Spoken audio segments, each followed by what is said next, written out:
on, guys, and welcome back to another NU battle. Today I have a match against Breaker. I'm using a pretty awesome team. I got an Amalga that is awesome to set up with, as you'll see later on. But Breaker is an awesome player. He's actually we battled a couple times. He's got some pretty sweet teams. He often is a pretty big threat. He's a pretty good player, so I'll leave his link in the description if you want to check him out. And, alright, so I'm leading off with Mad Cargo, as I figured Mad Cargo kind of seemed like a pretty solid lead. Unfortunately for me, he leads off with freaking Primeape, and I'm like, I ain't trying to take no close combat to the Sheldon, so I'm like, you know what? Send in my Pumpkin, as he actually ends up going for the Substitute, and I'm like, okay, this is a different Primeape than I've ever seen before, so that's rather interesting.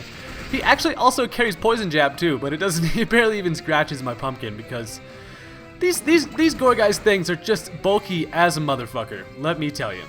So one thing about seeing the Substitute on his Primeape pretty much kind of ensures that he's going to be a Substitute focus punching kind of Primeape, which is I have seen before, and actually I haven't seen it yet in X and Y, so that's actually pretty interesting. So he's going to switch into his own Mad Cargo. His is freaking purple, and I'm like, well, you think you're cool, Mad Cargo, because you're a different color than Sheldon?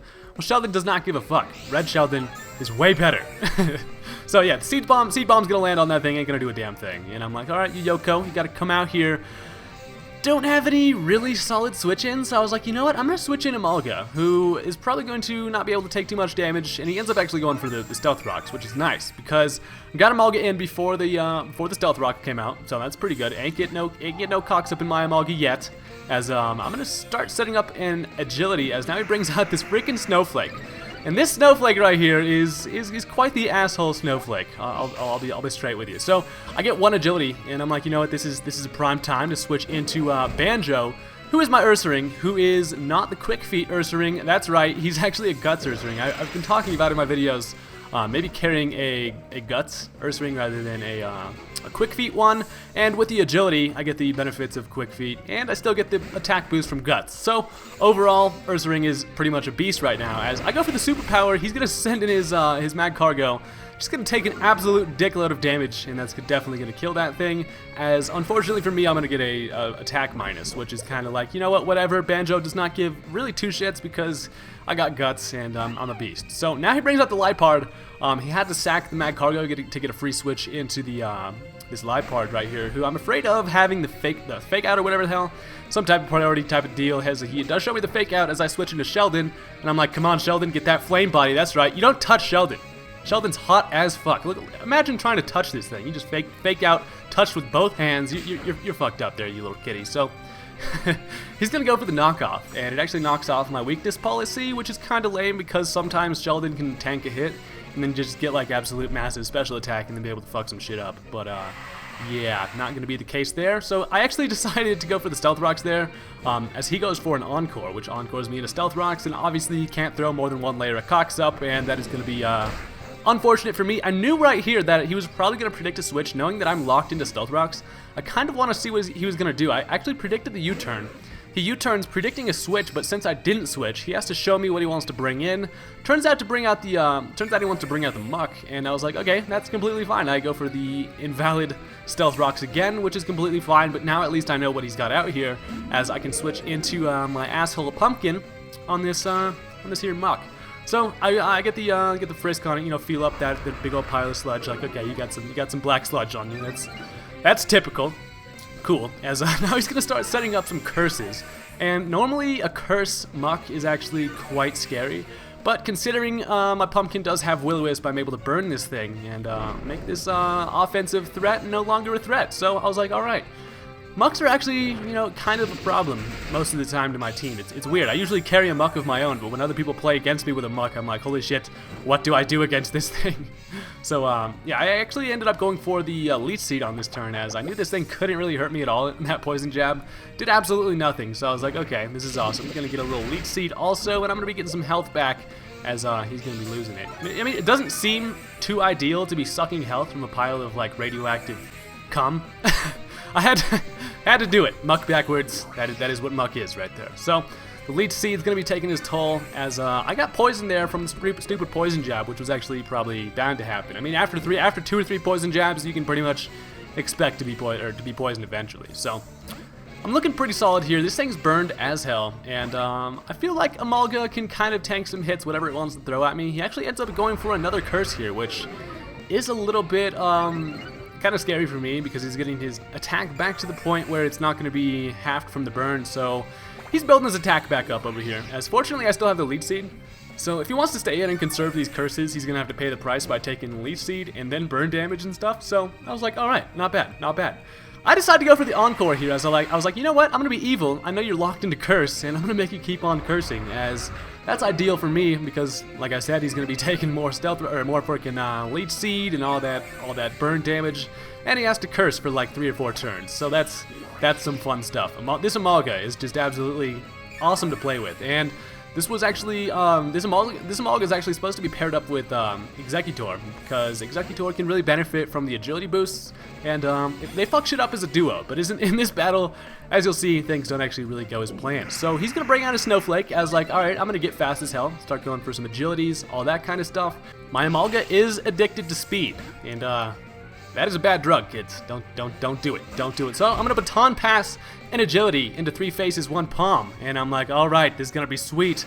I would have been able to live in Ice Beam, which would have knocked me down to a pretty nice amount of health, but he actually ends up going for the rapid spin there, which I was like, okay, that's actually not too bad either because I can get to, I can go for a bunch of substitute. Basically, my plan with Exeggutor is to get down to my berry, and then with my harvest ability, I can keep on harvesting my berry and then keep getting my special attack raise. It's a Pitaya berry, which is probably some useful information, but you'll see in a second. So, unfortunately for me, he does have Signal Beam, which is 4 times effective against Exeggutor, but I was kind of like, you know what, fuck it, 3 faces, 1 palm's a beast. So, I sub down to my Pitaya berry, raises my special attack 1 stage, and that is awesome. So, his Ice Beam is going to knock away my substitute, but on the next turn, I'm going to harvest my Pitaya berry, get that special attack boost again, and I'm feeling like this palm tree right here is the fucking palm tree of death. You don't want to be playing with this thing. In normal situations, you would not want to be fucking with this thing. So I go for a Giga Drain, and that fucking Snowflake right there tanked that. Just absolutely took that like a monster, and it turns out that he was actually an assault-vested Snowflake. So I was like, what the fuck? The one time Exeggutor runs into a Snowflake, it's like literally the worst case scenario. If that thing didn't have Assault Vest, that Giga Drain would have done a hell of a lot more, and that's a real bummer, because that Exeggutor plan completely failed right there, and I even messaged him. I was like, the one fucking assault-vested Snowflake. Of course. Of course. Bad luck Exeggutor. Fucking change that guy's name to Brian, real talk. So, Banjo's gonna come in here, facade up on this this pile of muck and stuff, so that thing dies. So that's cool. Now he has to send in his Lipard. I know that he obviously sends it in because he has that freaking fake out and all that kind of priority type of stuff. So I was like, you know what? You know who can take hits like that? My boy Rambo. My boy Rambo can just take all sorts of items. And I also have Frisk on Rambo, so it's like, I have 2 Pokemon with Frisk on this team, so I just like feeling up the opponent, you know what I'm saying? Really just ensure that I know what items people have. And Frisk actually comes in handy occasionally, which is pretty funny. So he realizes that his he can't do shit to Rambo. Rambo is a damn beast. He's like, I gotta get the fuck out of here, as he's gonna bring in his Klinklang. And I'm like, okay, Klinklang's kind of scary to my team because if it starts setting up some shift gears and all that kind of stuff, it's a bummer because, you know, the worst part about Wigglytuff is when you get a Pokemon that's going to set up against you, because then that's like, okay, your plan failed on Rambo. Honestly, he's pretty much set up fodder. I literally can't do anything against that thing. So I know he's going to want to set up some shift gears, and I'm like, okay, I got to get the hell out of here real quick. I'm going to send an Ursaring, as I know I have a wish pending. Send that guy in, get my wish, and now I'm back to pretty solid health. I'm like, all right, that worked out. I honestly was really hoping I wasn't going to die to Stealth Rocks, but I actually remembered correctly on how much damage Ursaring takes from Stealth Rock, so I was able to save him for now. So that's pretty cool. He actually ends up going for another shift gear, as Superpower is going to end up taking this thing out. But that is that was a kind of a weird play there. He wasn't sure if after 1 shift gear a gear grind was going to be able to kill me, so he actually got a little bit greedy there and didn't know that Banjo carried the Superpower. Nonetheless, Banjo comes out victorious there, which is pretty awesome, as now he's going to bring out his stupid pussy again, who is going to not be able to go for the fake out because I have the Protect, and I'm like, you know what, I don't even care how much poison damage I take, as long as he can't fake me out, that'd be awesome. So now he's actually just going to go for the U-turn, which doesn't kill Banjo, and I'm like, okay, this cat just comes in, fakes things out, and then U-turns right the fuck back out, so it's weird, but he actually wanted to save that thing a little bit for later. So the asshole Snowflake is going to again come out, and it's really nice to see that thing sink into the ground because it ruined my freaking Exeggutor, so that's some good news there. Unfortunately, Ursaring's going to die to the poison, and now he only has Primeape in that cat left. So Knowing that he's probably going to want to send in the Primeape, I actually end up going into Rambo, but then I realized, hold the phone for a second, this guy's got freaking Poison Jab, which he should have actually gone for, but he tries to go for the Focus Punch here, predicting the Wish, which was actually a really nice play, but I don't go for the Wish, as I wanted to get some damage and perhaps Paralyze. As you'll see, I actually do get some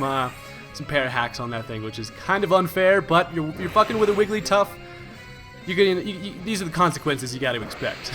This thing's a beast. He actually tries to go for another Focus Punch, wouldn't have done much anyways. At that point, he was kind of just like, go for the Wish, and maybe I can get a Focus Punch out. But that doesn't work out like that.